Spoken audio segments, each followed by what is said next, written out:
Well, the game is Tic Tac Toe. Some people know it as noughts and crosses, 9 cells, and we have 2 players, X and 0.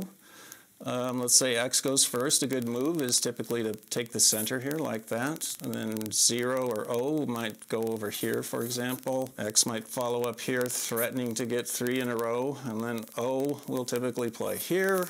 Then I've got some choices here as X. I might try to open a new threat by moving over here, and now O is compelled to play over here. I'm X, so maybe I'd make one final threat here. O moves here, threatening to win, but then I just block it over here. And now this game ends in a draw almost every time amongst people who even have the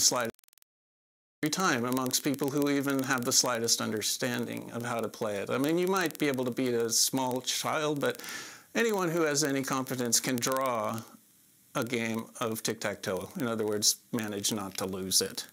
And this I view as a flaw of the game, and that's what we're here to talk about. How can we improve tic-tac-toe? I think the natural human tendency is to say, well, the game is too simple. We need to make it more complicated somehow. So people have tried playing on a 4x4 board, for example, and if you Google 3D tic-tac-toe, you'll probably find a few things there. But that's not the point of view we're going to take here. We're going to look at the exact problem with this game, Brady, in my opinion, is that we can have draws, right? This is the thing that we don't like, draws. So we propose to fix that problem forever by having both players play X. So let's just look at this game.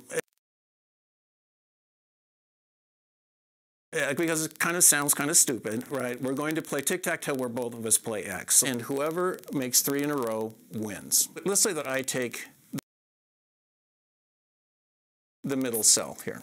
Well, now you have to respond, and you immediately have a big problem, because wherever you respond, let's say here on the side or in the corner, I'm immediately going to win. I mean, what we've just shown is the game's totally useless, right? Because the first person is always going to take the center, right? I mean, there are other possible moves, right? I mean, you can win by just simply taking the center. Let's say you did make a different move. Okay, so let's at least look at that. Let's say that I moved on the side here. That would be stupid because you know this wins. All right, so now the other person, they don't want to make 2 in a row, but you've sort of occupied one column and one row here, so I don't want to move in either of those, so I'm going to move over here, for example. Now it's the person who moved first's turn, and they still have the intersection of the third row and the first column to play in here. But now I have an X in every row and an X in every column, and that's going to compel whoever plays next to make 2 in a row, and then the game's going to end. Player 1 wins again. We've analyzed it completely, and we haven't exactly found an interesting game here, so this is not. What to do is create an incentive for people to not make 3 in a row, and so we're going to play what's called the misère, or losing form of the game. So here, we're going to say that instead of the person who makes 3 in a row the winner, we're going to make that person the loser. This game ends when someone makes 3 in a row and that person loses. It's to string it out as long as possible and force your opponent to be the first one to make 3 in a row. So let's say, for example, that someone takes a move in the corner. Moving in the corner is not the move you want to make in this misère game. So why is that? Okay, so let's say I move in the corner. What is a good response to this? Well, what you want to do is move in the opposite corner. It's not clear that this is a good move, but let me explain why it is. By taking the opposite point here, you have essentially made the middle square something that neither of us want to play in, right? Because you immediately will lose now if you move in the middle square. So now it's back to the first player. He can't play in the middle, so let's say that he plays here.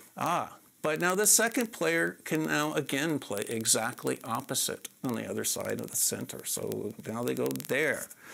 Now the first player has another move, doesn't want to move in the center, but now let's say he certainly doesn't want to move here because that loses, so perhaps he plays here. But then again, on the opposite side of the board, there's an empty square, so the opponent will play here, and now the first player has to lose. Every move makes 3 in a row. The takeaway from this is that the first player must not choose a cell that is on the boundary of the board. boundary of the board, because then the first player will be vulnerable to exactly this mirroring strategy, and ultimately will have to be the first one to complete 3 in a row. What happens if the first player plays in the middle? Yes, right, that's the only other possibility. So should the first player move to the middle, and